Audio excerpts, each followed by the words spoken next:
आवाम ने वही किया कि उसकी डेड बॉडी के साथ लटकती हुई से सेल्फियां बनाई गई हैं और वो वायरल है इस वक्त पाकिस्तान। अमेरिका के अंदर इंडिया तो बहुत करीब चला गया है, और बल्कि जो नई इंडो पैसिफिक स्ट्रेटजी इन्होंने अनाउंस किया उसमें वो कह रहे हैं कि हम भारत को रीजनल लीडरशिप दे रहे हैं। हाथ से आप चाइना से पैसे मांग रहे हैं, आईएमएफ के पैकेज का इंतजार कर रहे हैं, उसके बाद आप रशिया से पैसे मांग रहे हैं, उसके बाद काजकिस्तान से पैसे मांग रहे हैं। आपने मेरे ख्याल में कंट्री तो छोड़ना ही कोई नहीं ना। आपका आखिरी जो कपड़े फाड़े हैं हरीम शाह ने लंदन में फाड़े बैठ के। उसने कहा ये ढेरियां पाउंडों की मैं लेके आया हूं, कोई माई का लाल अगर पैदा हुआ है तो मुझे हाथ लगा के देख ले। उसकी फोन के अंदर आपकी सारी कैबिनेट की जान मौजूद है। Hello friends, I welcome you all on your YouTube channel पलटवार। फ्रेंड्स, पाकिस्तान आर्थिक और मानसिक तौर पे दिवालिया हो चुका है। अब दिमाग इतना ख़राब है कि हर बार वो खुद को भारत से कंपेयर करता है, और आजकल तो हमारे विदेश मंत्री एस जयशंकर का फ़ैन हो चुका है पाकिस्तान। और साथ में ही अमेरिका में बढ़ते भारत के दबदबे को देखकर पाकिस्तान परेशान हो चुका है। उसने सर पकड़ लिया है कि भारत इतनी प्रगति कैसे कर रहा है।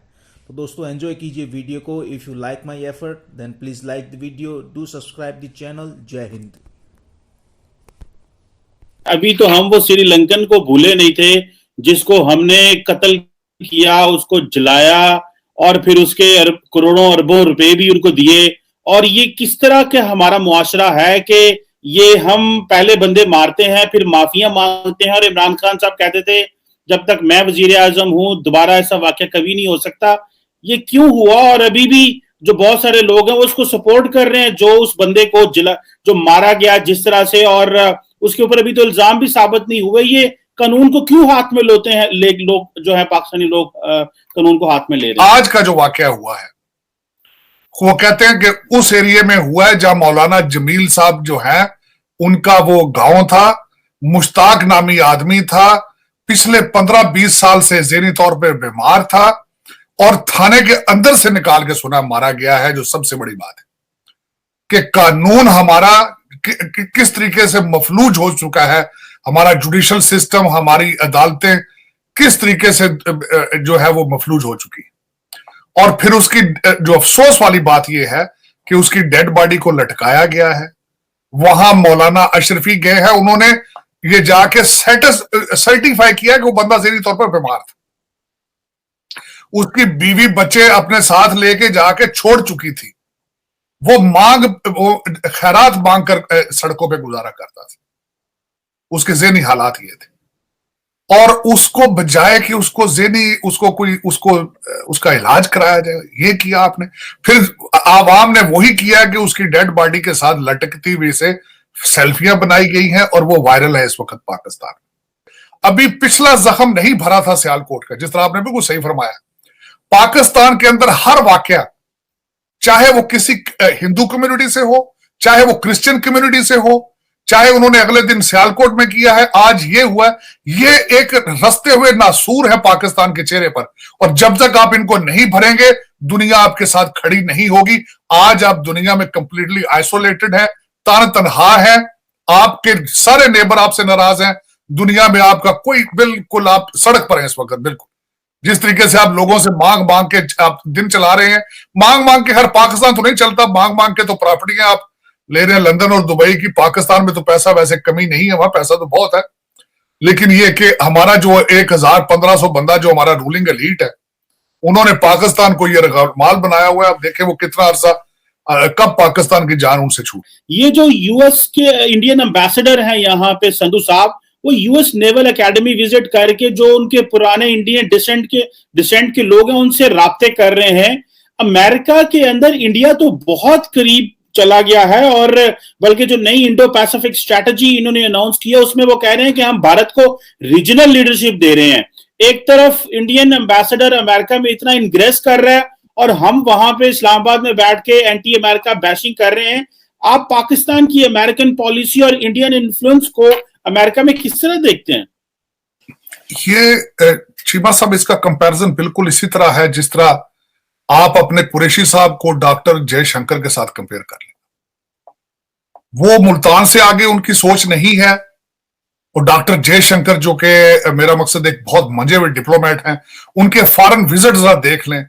और अल्टीमेटली जो हमारे यहाँ पे तरनजीत संधू साहब जो कि इंडियन एम्बेसडर हैं यहाँ पे, मैंने यहाँ पे वॉशिंगटन डीसी के डिप्लोमेटिक हलकों में मेरा बड़ा काफी अरसे से उठना बैठना है, और जब भी मैंने कंपैरिजन किया, ना सिर्फ वो नेवल एकेडमी गए हैं और उन्होंने अपने इंडियन डिसेंट के नेवल ऑफिसर से मिले हैं, मैं अक्सर ये सुनता रहता हूं कि इंडियन एम्बेसी के अंदर जो इंडियन अमेरिकन जो स्टेट डिपार्टमेंट में काम करते हैं वो जा रहे हैं, जो थिंक टैंक्स हडसन इंस्टीट्यूट हो गया, कार्नेगी मेलन हो गया, ब्रोकिंग इंस्टीट्यूट हो गए, यहाँ पे जो इंडियन अमेरिकन है उनको इंडियन एम्बेसी में बुलाया जाता है, वहां पे सफीर साहब की रेजिडेंस पे बुलाया जाता है। यहाँ बिजनेस टाइकून है जितने, मैंने कई दफा देखा है कि जब मोदी साहब आते हैं तो जो इंडियन अमेरिकन सीईओ है वो आते हैं। पाकिस्तान की एम्बेसियां जितनी बाहर ओवरसीज हैं उनमें सिर्फ आपकी ब्यूरोक्रेसी के रिश्तेदार, अफसरों के रिश्तेदार या सियासतदानों के रिश्तेदारों को सियासी अपॉइंटमेंट्स दी जाती हैं, और उनका टारगेट ये होता है कि जिस मुल्क में जाते हैं वहां सेटल होने की कोशिश करते हैं, अपने बच्चों को सेटल होने की, ग्रीन कार्ड या उनको उनके इमिग्रेशन के इंटरेस्ट होता है। वो जो शहजादे यहाँ पे भेजे जाते हैं वो सिफारिश पे आते हैं, वो शिनाख्ती कार्ड पासपोर्ट नहीं बना सकते, फॉरेन पॉलिसी किस तरह वो लोगों को बताएंगे हम क्या है। हम तो अब शिनाख्ती कार्ड से और पासपोर्ट से आगे नहीं जा पा रहे। हमारे जाके डिप्लोमेटिक मिशन ने एंगेज करना लोगों के साथ, ये तो बहुत बड़ा एक स्टेप होगा मेरे ख्याल में, बहुत बड़ा रेवोल्यूशनरी स्टेप होगा। अच्छा तार साहब, एक बड़ी अहम डेवलपमेंट है कि अमेरिका चाहता है कि भारत को खित्ते में रीजनल लीडरशिप दी जाए। अच्छा, ये पाकिस्तान की आपको पता है कि एक शुरू से ये पॉलिसी रही है, और हम ये कहते रहे हैं कि हम इंडिया को वो एक पैरिटी में देखना चाहते हैं। हम इंडिया का वो जो पुलिसमैन का रोल है खित्ते में वो बर्दाश्त नहीं करेंगे। अच्छा, अब अमेरिका ने आज जो बाइडेन एडमिनिस्ट्रेशन ने इंडो पैसिफिक स्ट्रैटेजी दी है, मैंने वो सारी 19 पेजेस की रिव्यू की आज, उसमें वो कहते हैं कि बुश एडमिनिस्ट्रेशन से हमने फैसला कर लिया था कि हमने खित्ते में इंडिया को रोल देना है। अच्छा, एक वो तारड़ साहब कह रहे हैं इंडिया को खित्ते में रोल देना है, दूसरा वो कह रहे हैं कि इंडिया के राइज को हमने और सपोर्ट करना है।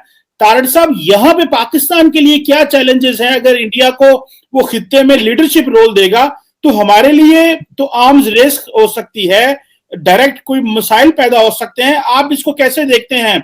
हम फिर कंप्लीटली चाइना के ब्लॉक में चले जाएंगे या कोई प्रोटेस्ट करेंगे? कैसे समझते हैं आप इसको? देखिए, पाकिस्तान के अंदर कुछ अक्लमंद लोग अभी हैं, कुछ मौजूद हैं जो समझते हैं कि अमेरिका के साथ रिलेशनशिप भी होने चाहिए। अब मैं उस पर थोड़ी सी तवज्जो ये देना चाहूंगा कि आपकी अमेरिका के साथ रिलेशनशिप इतने इंपॉर्टेंट है। Majority of your army officers those are educated by American war colleges. आपके सबसे ज्यादा आर्मामेंट्स जो है सारे अमेरिकन मेड है। आप उनको खत्म करना चाहेंगे, आप खत्म करेंगे, और या फिर आप ये देखें कि आपके लिए अमेरिका टेक्नोलॉजी वाइज कितना इंपॉर्टेंट है। चाइना की सारी ग्रोथ जो है वो अमेरिकन इंटेलेक्चुअल प्रॉपर्टी थेफ्ट की बेस पे हुई हुई है। और दूसरा, अमेरिकन हिस्ट्री देखें, 50 साल की उनकी हिस्ट्री है, आज तक कोई किसी एलाइज के लिए वो अपने बॉर्डर से बाहर निकल के उन्होंने जंग नहीं लड़ी। उनकी आइडियोलॉजी देखें कि जो कुछ भी है इकोनॉमिक बेस है, इंटरेस्ट बेस है, उनके कोई मॉरल्स नहीं है, या अपनी कोई आइडियोलॉजी को प्रमोट करने के लिए वो बाहर नहीं निकल रहे हैं। आप ये देखें, अगर चाइना बिलीव करता है कम्युनिज्म पे, तो कितने कंट्रीज को कम्युनिस्ट करने की वो ट्राई कर रहे हैं। उनके पास सिर्फ एक है, नॉर्थ कोरिया का एक लेवरेज है, उसको वो बार बार इस्तेमाल करते हैं, उससे आगे वो ग्रो ही नहीं कर पा रहे। कोई भी उनकी रिलेशनशिप देख ले, किसी बेस पर भी कुछ भी नहीं है। तो इन बेसिस पे मैं हमेशा ये शोर डालता था कि आपने आईफोन बनाने वालों को छोड़ के आईफोन की कॉपी करने वालों से दोस्ती लगा ली है। लेकिन मुझे जो उसके बाद मैंने रिजल्ट निकाला है चीमा साहब, कि हमारा तरीकाकार क्या है।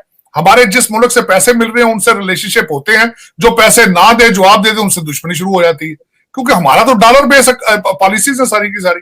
हर पाकिस्तानी को पता है मसाइल क्या है, हल नहीं है इनके पास, और ऊपर मफलूज है, एक हाइब्रिड निजाम है। मेरा मकसद है हाइब्रिड निजाम है, उसका अब कोई पता नहीं चलता फैसला करने वाले कौन है।